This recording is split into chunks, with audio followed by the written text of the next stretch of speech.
So then we've learned this exclusive detail that you need to know about tonight, his purported troubled mental state. It comes from the victim's family.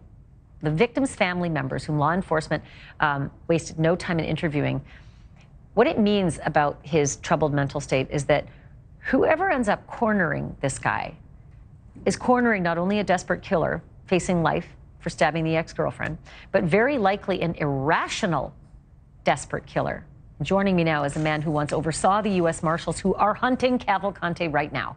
John Muffler is a former Assistant Chief Deputy U.S. Marshal of the Eastern District of Pennsylvania. He now owns a security consulting company. It is great to have you, John. So your guys are on the ground right now. They are the ones that learned about Cavalcante's mental state. Can you walk me from there and how this changes sort of the whole dynamic of the hunt? Yeah, well, again, thanks for having me back on, and you're absolutely right. So it changes the dynamics because they know, obviously, they're starting off knowing that he is desperate. He is an escaped murderer. He's already been convicted, and that murder was quite violent. And so you have that aspect, and now you have the aspect of learning about his mental instability, which factors into a certain degree of dangerousness or risk that is now exponential. So when confronting someone like that, obviously, you take all of those things into consideration, whether they are armed or not, and we don't know if he is armed at this point. They may know and have not released that, but that's definitely a consideration when coming across someone of that mental status. So, we're going into day 8 tomorrow. And I'm wondering, I don't know your business and how you strategize day to day. I picture a war room between the marshals, the border guard, the FBI, the local law enforcement, sheriffs, deputies, anybody else who might be involved in all of this, and how you coordinate.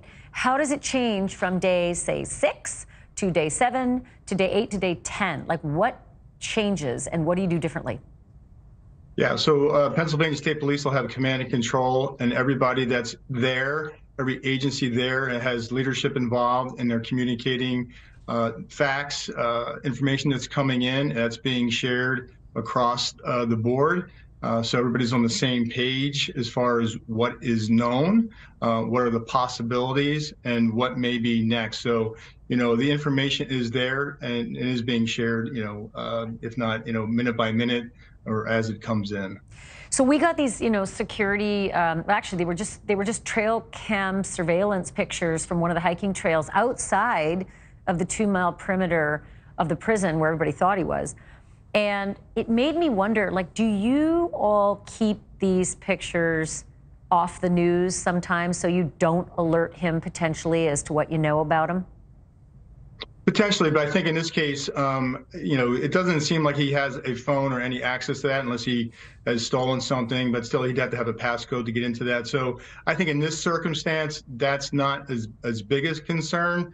I don't believe, from what I understand, nobody from the outside is communicating to him. He is solely on his own, getting himself through through the woods there, which are vast. I know the area well. I lived in that area myself for a number of years. So, he has a lot of access to open trails, open woods. So, those pictures that are being gleaned, as you're showing on the screen right now, very likely he's not seeing them in some way.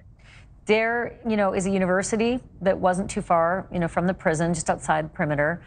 2 school districts have completely shut down. How long does that sort of freeze stay in place for all the people in this area? How long do you sort of stop life as we know it? Yeah, it's exhausting for everybody there, especially the officers, especially for businesses and for families who have residences there. At some point, it just gets to a point of exhaustion.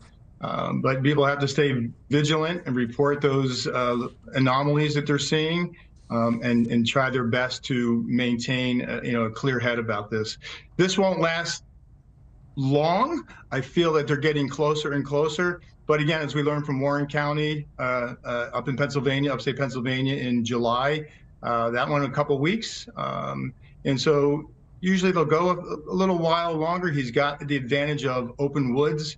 So this could go a little longer, but my sense is they're getting very close. Well, I keep thinking about like Dannemora, I think about Eric Rudolph, and I hope that you're right, because those other ones were, endless and deadly. But a couple of people have said they think that burglaries that they experienced at their homes were him. So I'm assuming, and I've only got about 10 seconds left here, but I'm assuming that, your marshals, your law enforcement experts are telling everybody, keep the doors locked, keep hyper vigilant, and report any weapons that you may have found missing from your homes. Absolutely. Even knives obviously is important. Anything like that being missing, or even change, because they can buy things with small change. Those petty crimes are important to report because they could lead to him being able to sustain himself with purchasing some small items. Thank you for watching. Go to newsnationnow.com to find News Nation on your television provider. And don't forget to click the red subscribe button below to get more of News Nation's fact-driven, unbiased coverage.